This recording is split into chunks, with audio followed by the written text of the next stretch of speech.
And good evening, everybody. Welcome to another week of quarantine talk and fun and excitement here on Facebook Live. It's 31 more days with Brian and Ed, and a happy 420 to everybody. But let's not beat around the bush. Let's bring in the reason that you're all here tonight, and the reason I am too. He's bald, he's beautiful, he's celebrating 420. It's Ed Troop.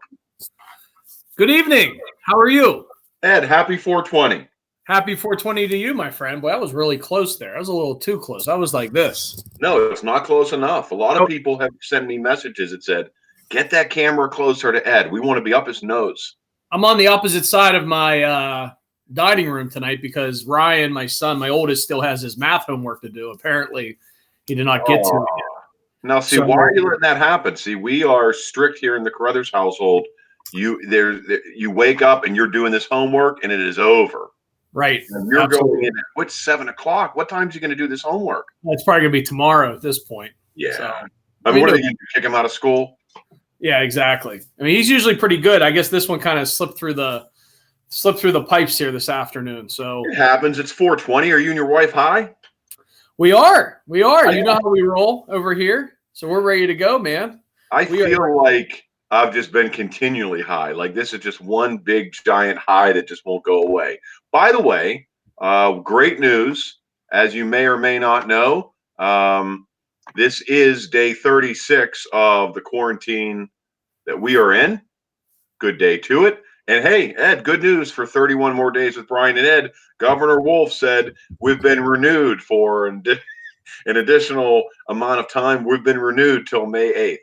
I think that came officially down during the press conference today. He was talking about, construction getting back to work on May 8th, and the liquor stores are open, right?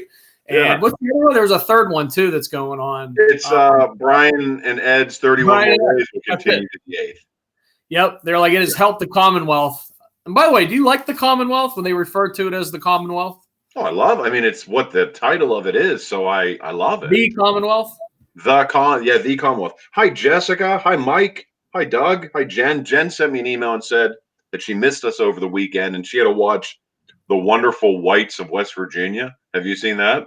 I've not seen that.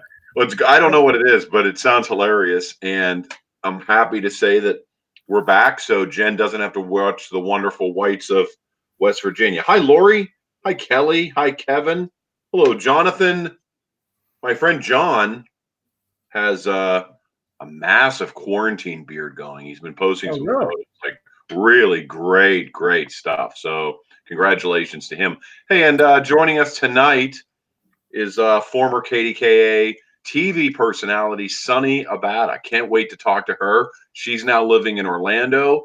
No longer on the air, Ed. She now does a full-time introspective mommy blog, beauty tips. And, we're two guys who need some beauty tips. So we thought, wouldn't it be great to talk to her tonight?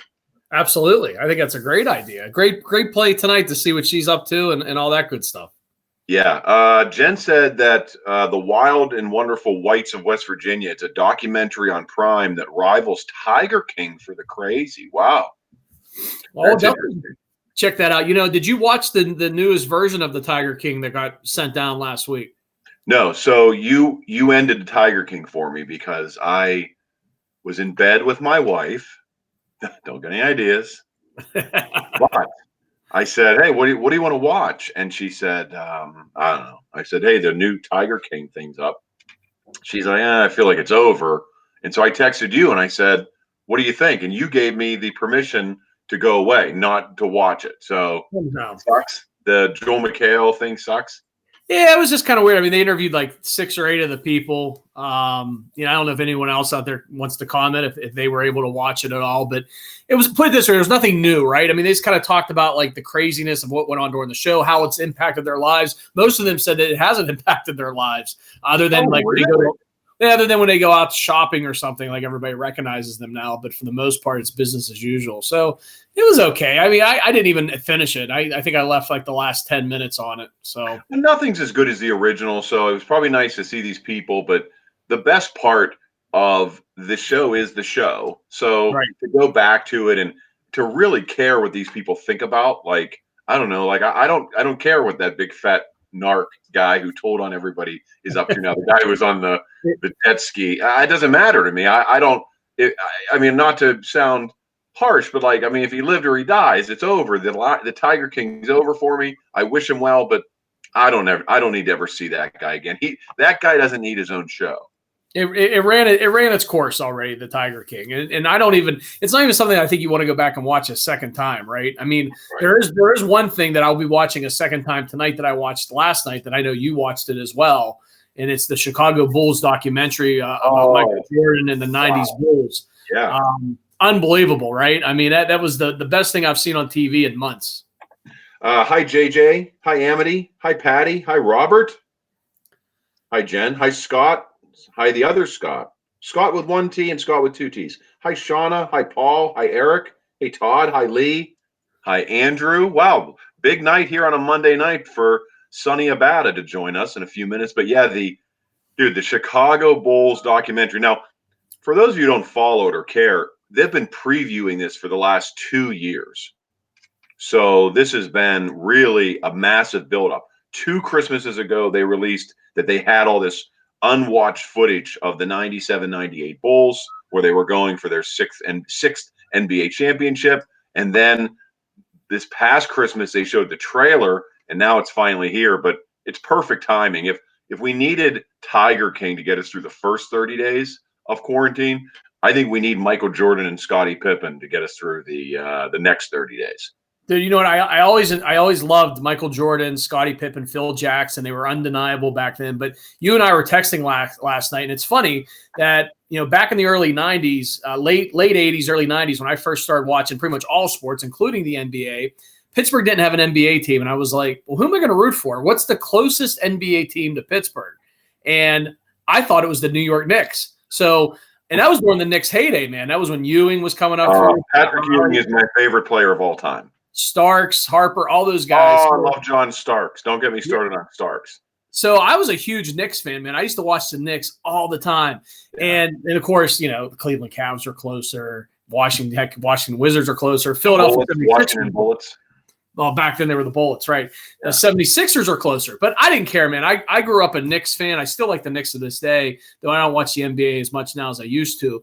But the Bulls used to kill the Knicks, man. I hated the Bulls. As much as I like Jordan and Pippen and Phil Jackson, I can appreciate them. I can appreciate them a lot more now. Back then, I hated them because they always killed the Knicks all the time. Yeah. I always like the Lakers. No, my brother John was a diehard Bulls fan. And I think I've told you this story before, but remember the old starter jackets that of course everyone used to wear when we were, 15? I had the Bill Cowher. I had the Bill Cowher Steeler one. Well, this was the one that with like the buttons down the middle, so it was like the glossy, starter, the tight wrists. And my brother John for Christmas was, I don't know how old he was, but he got the starter jacket with the buttons, Chicago Bulls black jacket, which was like at the time, that's what everybody wanted. And I actually I think I knew that Santa Claus was who he was, and my parents were involved, and I actually thought, wow, my parents, because they got my brother this and they got me I don't know, Hulk Hogan underwear, my parents hate me.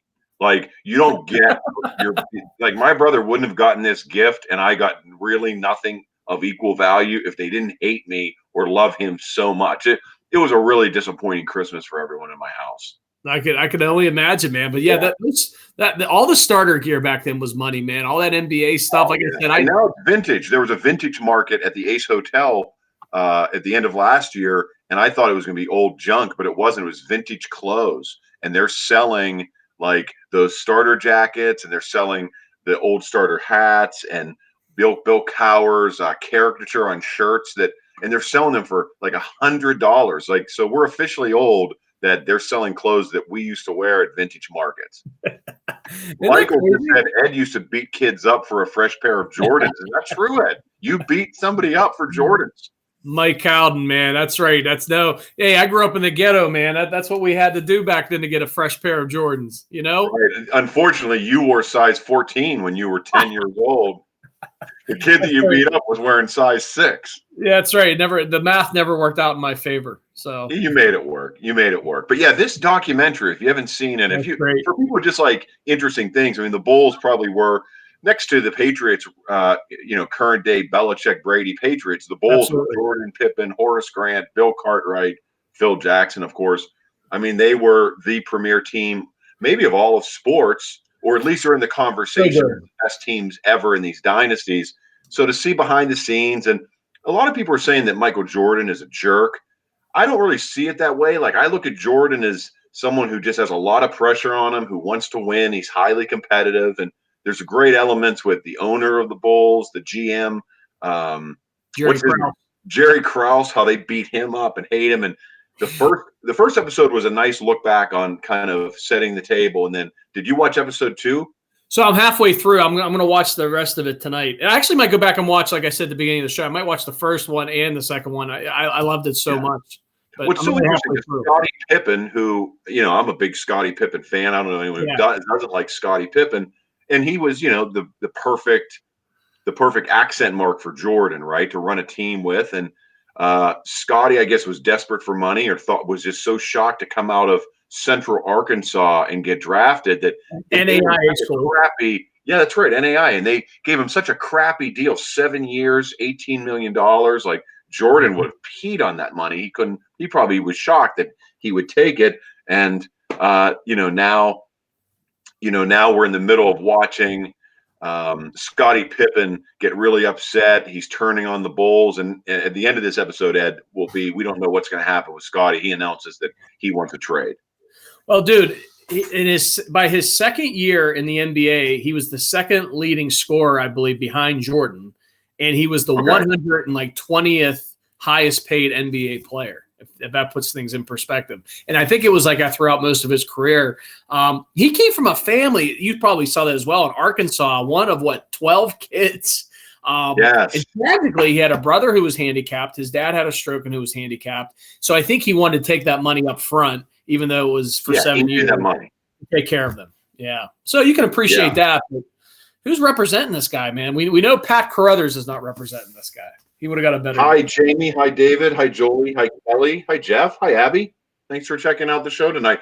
But so I'm looking forward to next week. That they're doing 2 in a row, and we're in the Netflix of the world now, right? Like, I want to binge watch this Chicago Bulls marathon now one night and be done with it. So to wait for 2 more episodes next week, man, boy, they got me right where they need me. That's why I'm going to watch these again. But, it was interesting, man, because the basis of the show is that final season they were all together, which was our senior year in high school. I didn't realize that, 97, 98 season. And Jerry Krause, the GM, comes out before the start of that season and says, Phil Jackson, this is your last year, and I'm breaking up the entire team. Why would he do that, man? His ego was too big, I guess. But, I mean, like Jordan said in the press conference, we haven't lost yet. Until we lose, break us up then. I mean, they could have maybe went on and won more championships. I know they were getting older, and that was the concern, right? That they were getting old, but, dude, they were still older. But it is interesting because they talk about, and we'll ask Sonni about it, although she never played NBA basketball, but I'm sure in news, it was the same way for me in radio. There's always this battle. Who's really in charge making magic happen? Is it program directors? Is it talent? Is it station management? Is it general managers?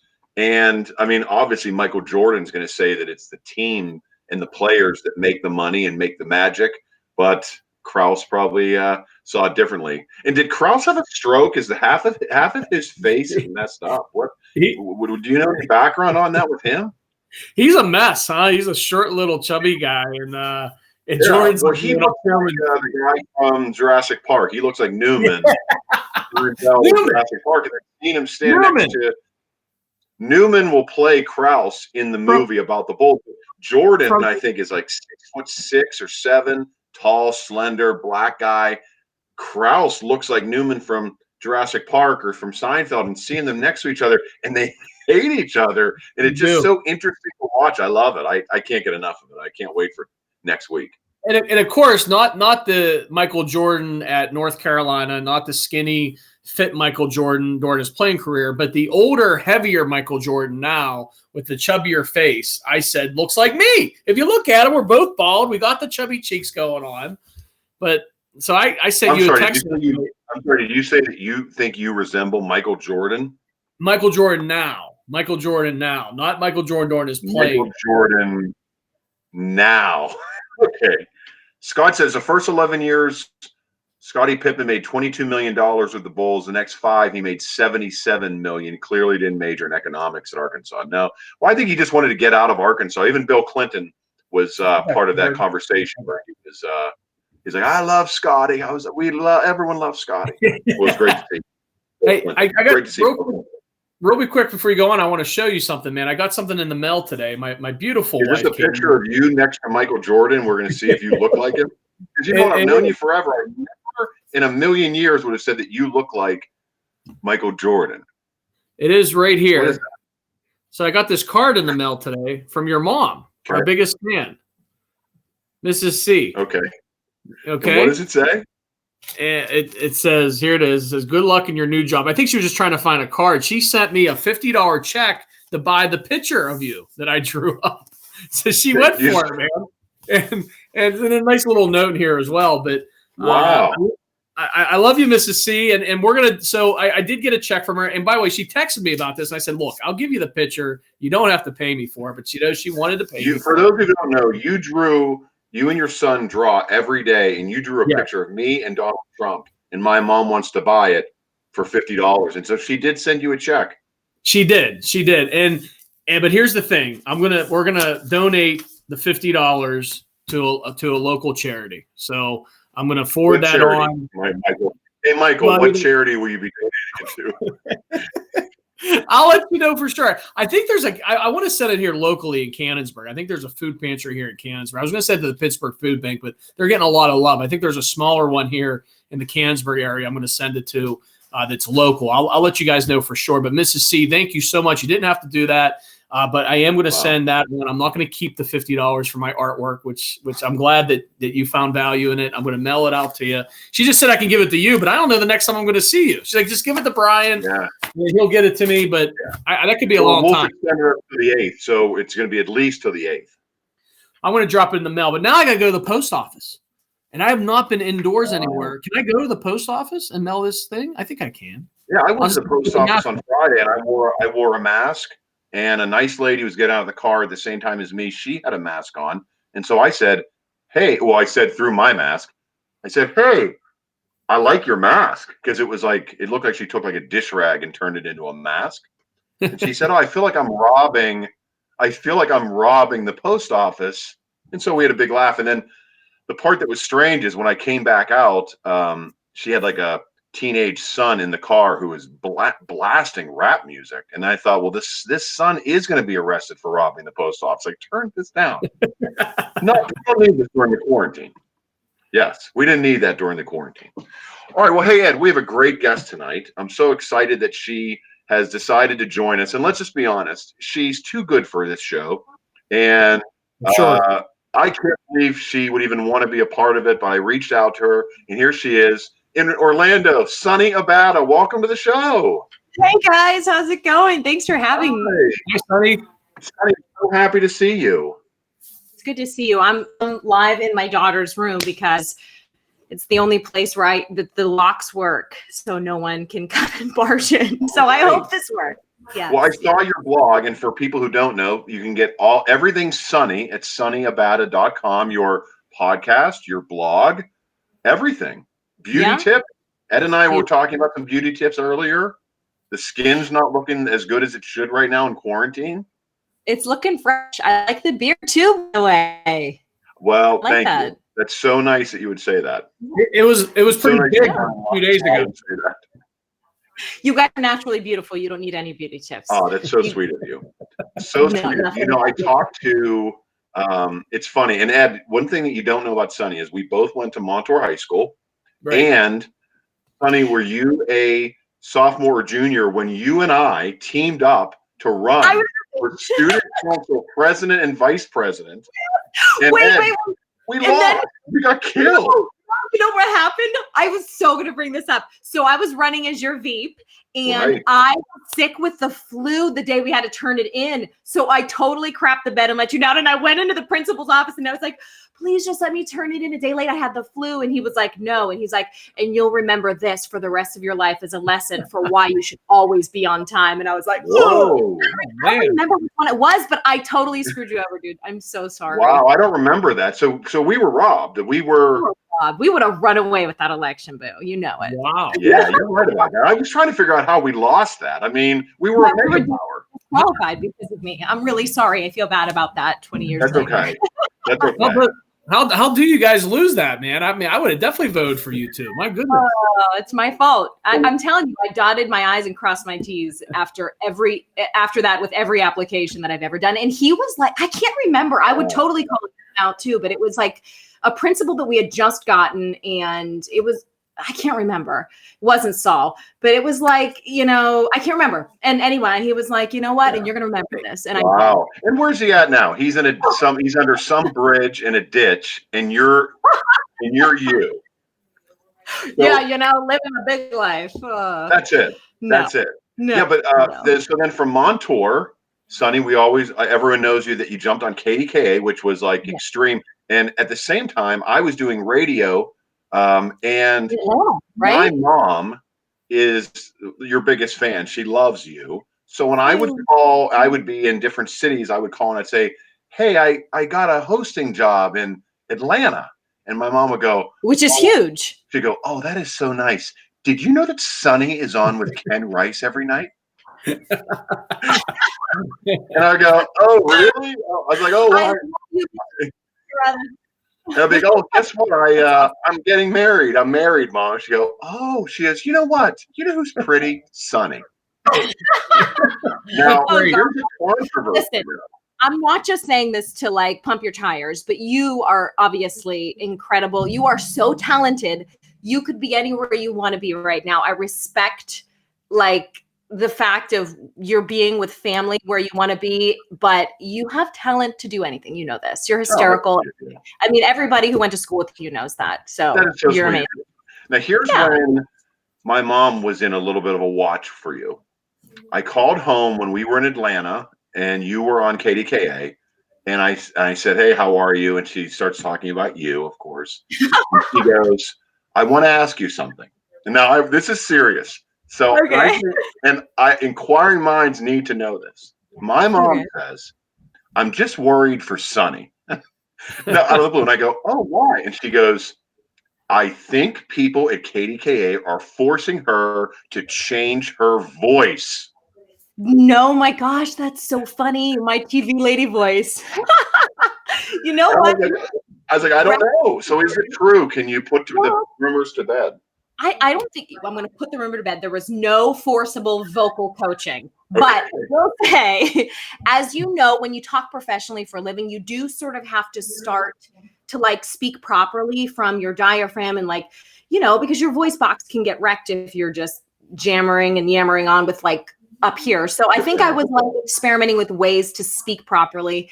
And that being said, my TV lady voice was always like a drunk joke. When we would be out drinking, my friends would be like, do your TV lady voice. I'm like, it's my voice. It's just me breathing properly. It's not me being on TV lady voice. Now, my mom was more worried that like someone at KDKA had you at gunpoint and said, get lower, get lower. They had one of those collars on me that you put on. If I went above a certain register, it just knocked me. You were zapped. No, it's good. That was very sweet of her to be concerned, though. She was concerned about it. It was a big controversy. I think that she's going to sleep better tonight during the pandemic. I'm glad to soothe her worries. She's an amazing lady. So. And then after KDK, you went to Florida, and you're still in Florida now.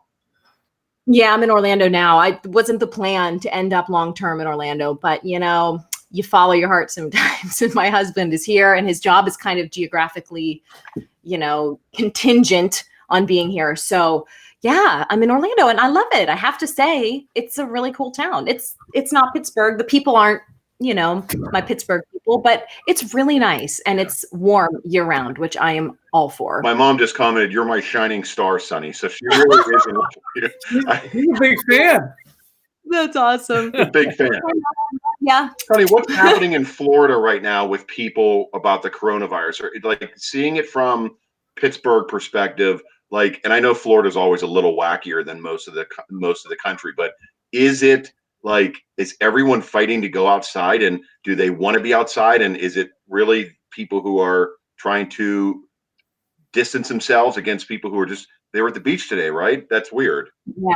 Yeah, I mean, we're about an hour from the beach where we are, so we don't live on the beaches proper. From what I understand, it is becoming really crowded on the beach again because I don't want to say people are flouting the rules, but they're starting to get a little more comfortable. And it's really hard when you're in a place that's warm and sunny and there's vast expanses of beach everywhere to not just be like, okay, I'm just going to go out for 20 minutes and it'll just be me and my family. They did have the public beaches closed for a while, and I think they're technically still closed. But yes, people are starting to trickle back out because they're feeling emboldened. I don't know why. And I can't give I can't say that I think that's the best. I'm not a doctor or a scientist, but I think it's just really tempting to get out there and think, as long as I keep my distance. But the problem is, 300 people think I'm going to do that. And then all of a sudden, you're closer to people than you should be. So yeah, I mean, people are starting to creep out, but isn't it like that up there too? I mean, it's getting warm. People are getting antsy to be outside again, right? Yeah, we were just talking about that a little bit ago, that, we were outside with our neighbors here just talking. And, at the beginning of this thing, you were on your porch yelling at each other. Now we feel a little bit better about being on the street, talking to each other, still not right up close, still trying to keep 6 feet apart. But with the weather getting nicer, we're definitely trying to get out there. Hey, Sonni, I wanted to ask you about Orlando. I mean, Disney shut down because of this. And that's a really big deal. I think when Disney and Universal Studios and that whole tourist shuts down that whole community, that's a pretty big deal down there for the community. How's Orlando dealing with that right now? I mean, is it, the local economies, all that type of stuff? Yeah, I mean, there's a whole, obviously there's like a whole group of people whose careers are based solely on tourism, and there's a whole community that's being just really impacted by this right now. I don't know how Disney and like Universal are choosing to like compensate workers, but I know some people who work for the company, and it's different right now. Yeah, we are a tourism-based economy, so it really hit hard on large portions of the population. That being said, I know that, like I said, I know one girl who works for Disney, and she's a full-time employee, and they're doing their best to take care of their workers, but there's only so much you can do when they're counting on the money coming in. And it's a really hard situation because that's not the type of crowd you can ever control, So once you let people in those gates, they want to go where they go. And I don't know what's going to happen there, but I will say the local economy has really been, in that aspect, has really been. Well, you wonder how people will come back, even when they say, all right, we flipped the switch and the world's back together. Go to Disney, and you think, wow, I've been to Disney a lot with my kids, and you see these like nighttime fireworks shows where there's 20,000 people literally on top of each other crowd in. Will anyone want to do that? Or I guess I should say, when will people start to want to do that again? Yeah, I mean, we were talking about this too. They have the fingerprint sensors now for season pass holders to get in. So you have to touch it even to get in the park. So immediately I think that's a good question. And it remains to be seen. What I've been surprised by is when tourists come down to Orlando to do Disney, they do it big. So Right. My guess would be there are going to be some people who are going to say, I don't care. Just like, I want the magic. I want the experience. Let me get there. As a local, I know that my family and I are a little less apt to do that because it's always going to be there. So we're going to wait it out. But, you'd be surprised when people, or maybe not. I mean, we came down here on a couple of band trips, like for a person not from Florida, We're going. We're going, and we're going on Space Mountain. I don't care how many germs I get. But yeah, I mean, I think locals will probably kind of stay back for a bit, but I'm sure there's going to be a big group of people that just as soon as they're ready are just, pounded down the gates. Do you wish that you were covering this right now, that you were still in news? I really miss that. Yeah. I mean, I feel nerdy saying this, but doing news and like sharing good information, I really feel like it's my passion. It's my calling in life. Like I love sharing good information and tips and interviews with people. It's like why I continued writing and blogging and podcasting even beyond my official job. So I do miss the thrill of like being in the mix of like important things when they happen. But you experience the sort of craziness of shift work in media, and it was impossible to manage with the family. So I miss it in that sense, but I also know that I'm where I need to be right now. You know what I mean? I mean, don't you feel that way to a certain extent? You probably worked crazy hours. Yeah, well, everything is just all demanding, and job security is never at its best, no matter how good things are going. So Yeah, it's crazy. yeah, it's weird on, when you wake up on Christmas and you wonder, at least in radio, it was like, I wonder if we're going to be a country station tomorrow. Then I'll find out like right when we sit down for dinner. So It's crazy. it's wild. One of the last big hurricanes that came through, this was, well, it'll be over 3 years now because it's when I left, Hurricane Matthew. My last day on air was like it came into Florida as like a category 3 or 4 storm, and I was working. And like they were like, listen, thanks for 7.5 years, but we can't even say bye to you on the air because this is a hurricane. It was my last day on the air. I wasn't with my family. I had to get them all situated, with Andrew, got the kids taken care of, and then I had to drive back into work. It was not a comforting feeling in those times being away from my family. And I think that was probably God telling me, like, see, you made the right decision. It's the right time. But these big news stories have to be enticing, right? Get the blood going again. Yeah, I loved reporting and anchoring. Especially with misinformation. Does that drive you crazy as a journalist? The partisanship, and then we won't get too deep into politics, but that would have to drive me crazy if I really wanted to deliver true messages that even if someone would think, oh, Sonny's a Republican or Sonny's Democrat, I don't even trust her anymore. That would start to drive me crazy if I had the love for news that you did. Yeah, what really drives me crazy now, well, there are several things. Number one, to your point, I think as consumers, we have to be smart about the media that we're consuming. So if you're a TV viewer and you're watching anything past 8 p.m. and it's on a cable channel, that is not news. That is not news. That is opinion. Right. Remember that, okay? Right. As consumers, we have to be aware that, and we of course tend to seek out shows that align with our beliefs. That's fine.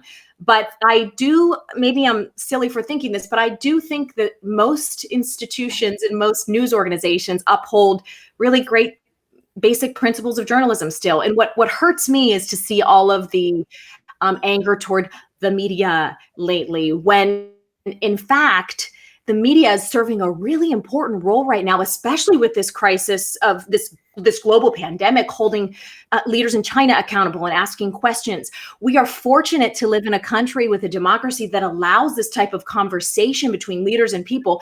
All you need to do is look across the ocean and see a world where that's not possible. So I would like to think that this maybe is a reminder of people that you need media. You need reliable, responsible, respectful media. So stop crapping all over your Facebook page on the media, because they're not inventing coronavirus and like dropping it by tiny parachute onto your house. Like, just let them ask the important questions and do not vilify them. There's so many amazing, amazing people in media that I know are really frustrated right now. And that kind of hurts me for them.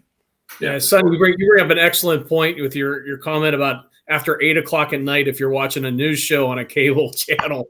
And it really is crazy. I mean, you turn on CNN and the world's ending, you turn on Fox News and everything's okay. Yeah. And I'm one to believe the truth is probably somewhere in the middle, but it's hard to find that truth these days. I watch both. I'm a middle road type of guy. Brian knows that. But excellent point on that. Hey, I wanted to ask you, you've been gone from Pittsburgh for a while now. What's the biggest thing you miss about Pittsburgh? The people, hands down. Like, there's no one like a Pittsburgher. I've traveled a bit. I know you guys have too.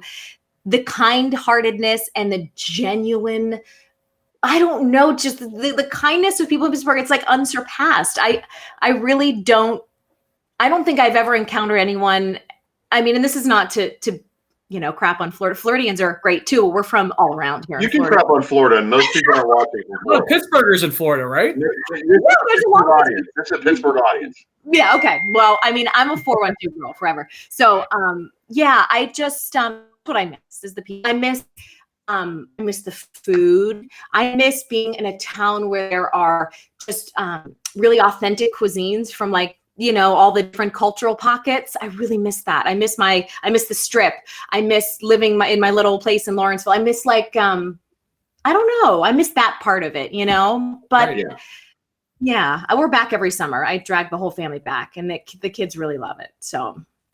Well, Sonny, I have to tell you that while I am a ugly, unintelligent person, I do look at your website. Now, I don't look at it every day because this is for the beautiful people of the world. And I am tapped out, right? I just don't have that. But the first article that I ever read, and I was actually enraged by it, was you'd posted on Facebook, check out my blog, and you were mad at a company that made bras for moms that just had babies. And I thought, I'll read this. I'll support Sonni. And you start making these points about how these models were in these ads and they don't look like new moms, and there's no way that they have these figures. And you gave me a term that I've never heard before, and you like ripped this company, and I was like, this is great. You go, by the way, this model has a thigh gap. How many new moms have thigh gaps? And I was like, you go, girl. Yeah, how many do have thigh gaps? So even a guy who has no idea what you were talking about, you changed my life. I'm glad I introduced that phrase into your lexicon. Yeah. I mean, I think my post-baby hormones were raging at that point, but I mean, I stand by that. No one wants to see it. Me too. No one wants to see a six-pack mom wearing a nursing bra with a six-pack. Like that don't happen in Mother Nature. So I know. Now I know, Sonni. Now I know. Yeah. So you're welcome for that little piece of education. If you need. Now, how did it come about? So when you stopped doing news, did you know this is where you wanted to go to kind of be? What's the proper term? Is it mommy influencer, or is it what are we saying? What is the? I don't know. All of it sounds so unprofessional. Like the terminology is so like I'm I'm smart. I promise. Yeah. I'm a blogger, asterisk, but I'm smart. I mean, I'm a podcaster and I'm a blogger, is what I usually say.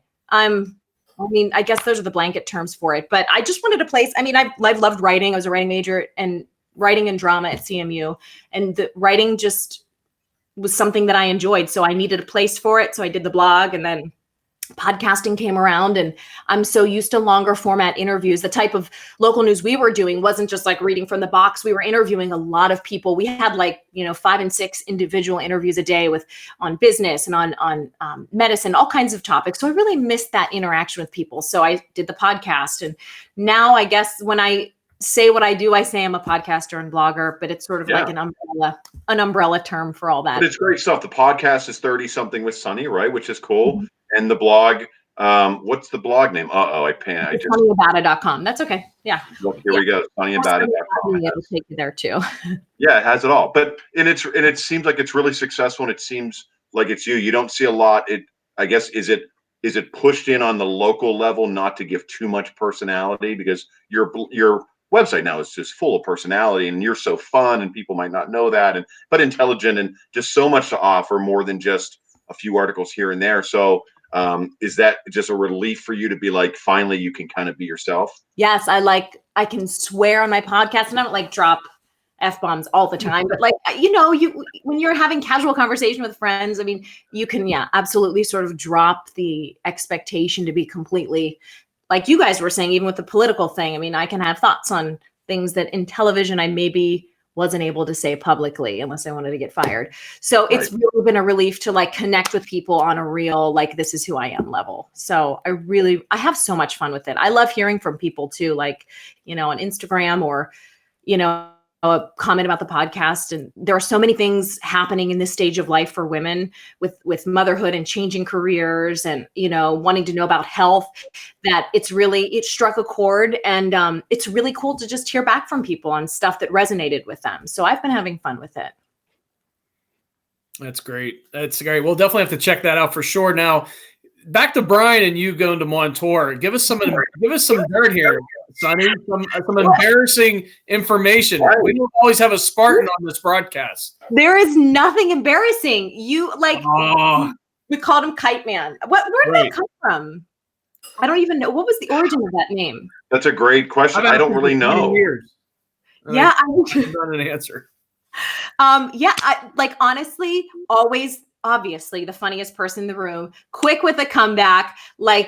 If you were the guy that if a teacher or the person or what was it called, the band director ever said anything slightly embarrassing or that could be played off of, you would shout out a little double entendre. I mean, just quick on the pickup with everything. Just wow. Was he always the tallest guy in the room? Yes, I think so. As far as I can remember. Right. Mike Houghton just said false. False. That's not false. No, it's funny. A friend of mine today said, "Oh, who's on your show?" And I said, "Oh, Sonni Abatta." And he goes, "Wow, that's a great get. I loved her on KDKA." And I go, "Oh, how?" And he goes, "How did you connect with her?" And I said, "We went to high school together." And he goes, was she like real awkward in high school and like she kind of like became her own person as she became an adult on TV?" And I was like, "No, Sonni was like first of all, a dynamite personality, lovely person, stunning person. Like Sonni will receive a lifetime achievement award when she turns 30. No, And he goes, "Oh, I'm sorry to hear that." Like he was kind of like, "Oh, I wish she had a tougher life." Oh, listen, tell him I got my share of bullying. No, you obviously didn't know me like coming into high school was just an awful, strange, small looking person mess. I looked like I was 8 when I came into ninth grade. I was like the smallest little freshman. And then I, eventually looked more like normal for my age, but I went through a very awkward stage.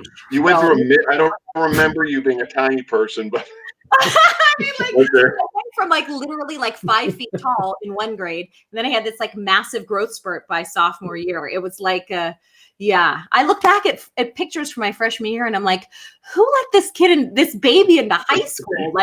It was, it gives you a whole new perspective too as a parent, because at that age, we think we're all big and bad and we're ready for this. I'm like, I look at these pictures of me and I'm like, a weird. What did you look like? Horrible. Oh, yeah, that was bad. Horrible. But yeah, I mean. Yeah, it is interesting perspective too, that because we all have kids who are around the same age, and you do think wow, when I was 16, I thought I was David Letterman. I thought that I was an adult.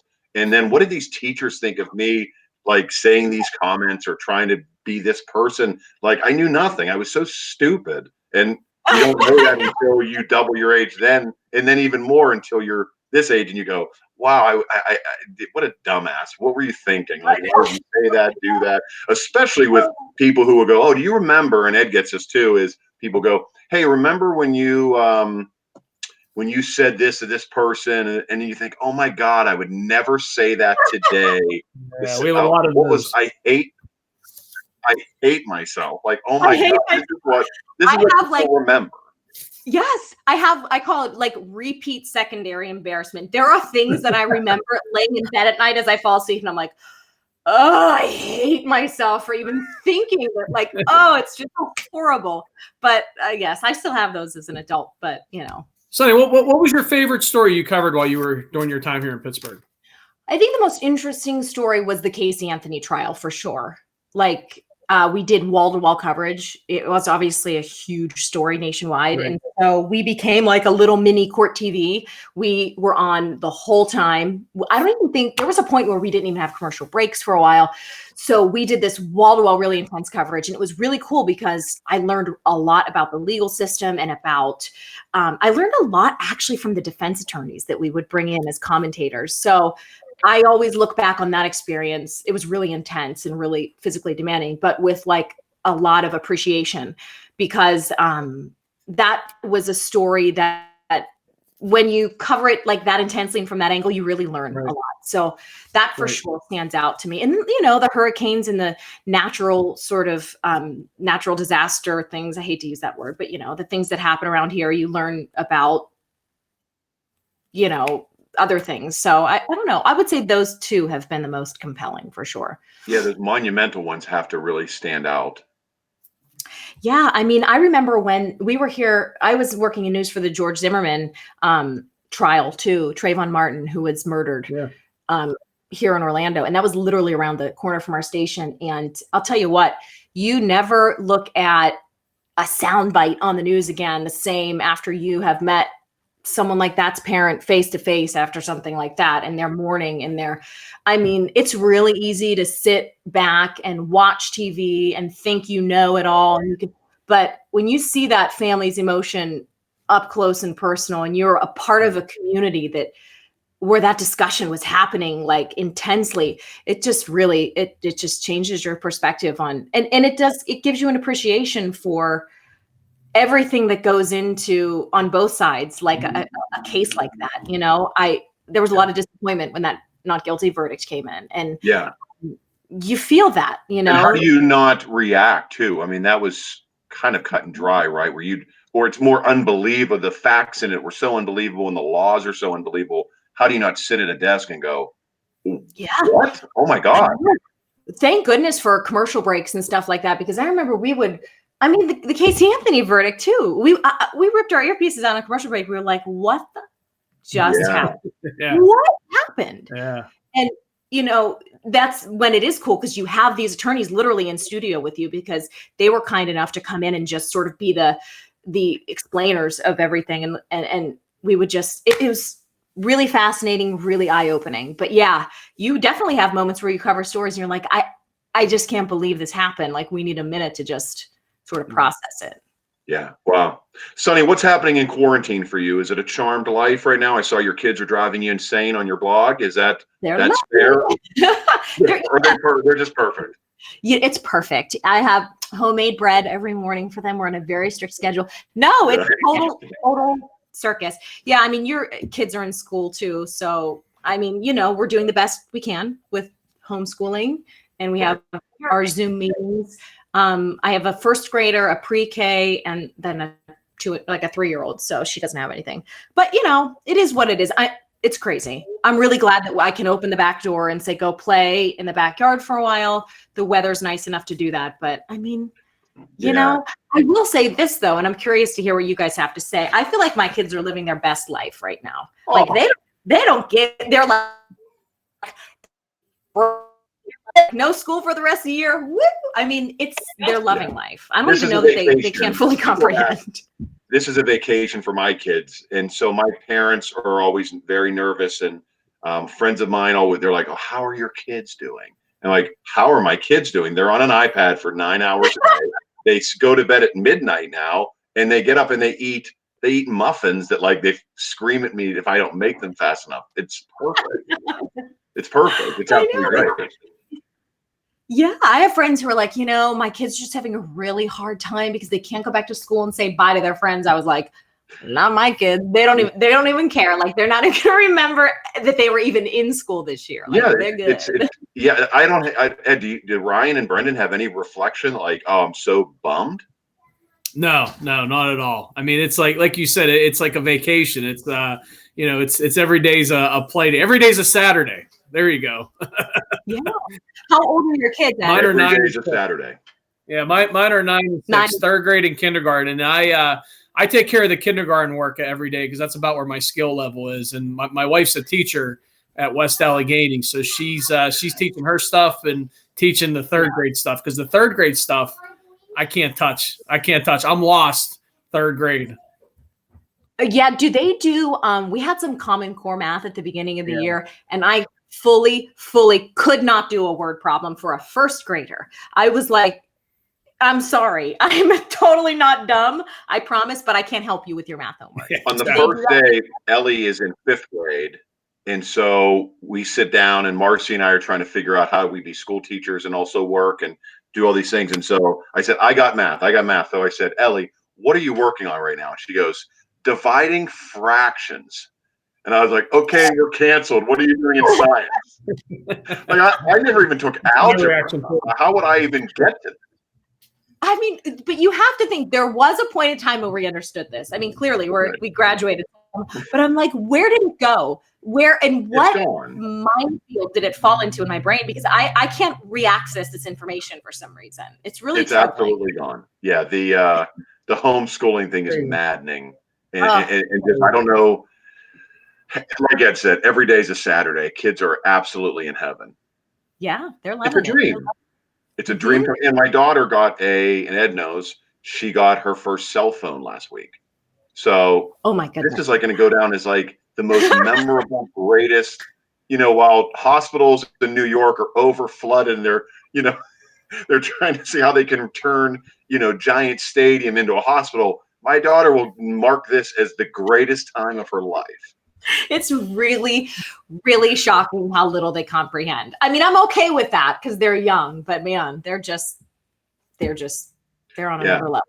That's interesting you say that. We watched the benefit concert on Saturday that had Lady Gaga, and it was great. And the kids watched it, and I thought it was a great mix of entertainment, but then also information. So I would go, "Oh, do you guys have any questions?" And they're like, "No." Oh, and they'll go, "Oh, Shawn Mendes." So I don't know. Like, I'm conflicted because I don't know if I should say, "Well, let's sit down and talk about this and really break it down," or for an 8-year-old, is it just wash your hands, don't cough on your friends, don't touch your face, and the rest will work itself out. Maybe. I don't know.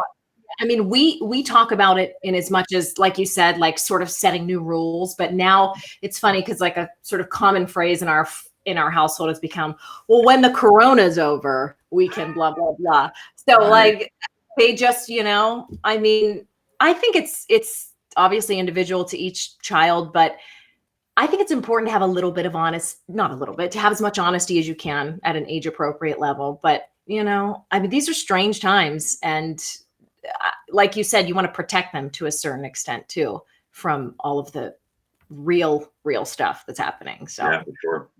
Now, Sonny, we drove to Florida to go to Bradenton to see the Pirates play spring training a few years ago. My wife did a great job. She planned it all out. We went down to Jacksonville, then over through Orlando to Tampa Bay, then down south to Bradenton and Clearwater, and the whole thing. Just a beautiful, beautiful trip. My first time ever in Florida. So are you an East Coast or a Gulf Coast type of Floridian? It's hard to say. I mean, when we go to the beach, we're East Coast because it's closer for us. But I cannot deny that the West Coast beaches are just so much more beautiful.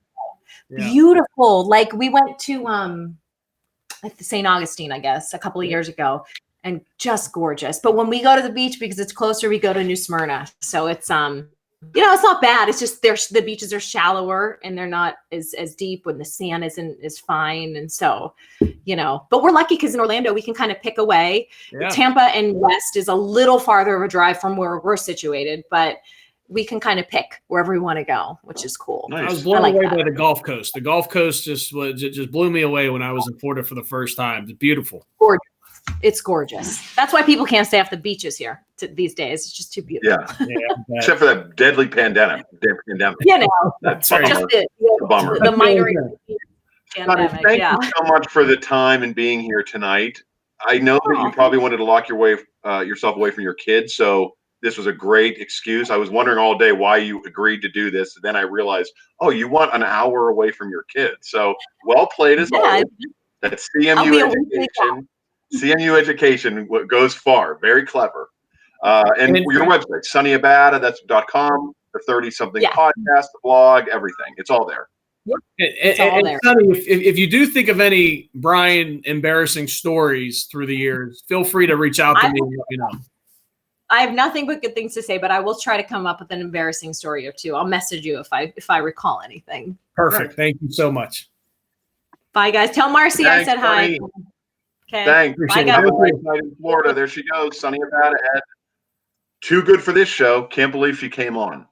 Way too good for this show, man. She's great to talk to, man. It's just so nice, bubbly, positive, and just I was looking for some dirt on you, and over 20 years, there's not much dirt out there. I'm reading all these comments of all these Montour folks, and they all love you, man. They all said you were awesome in school. Wow.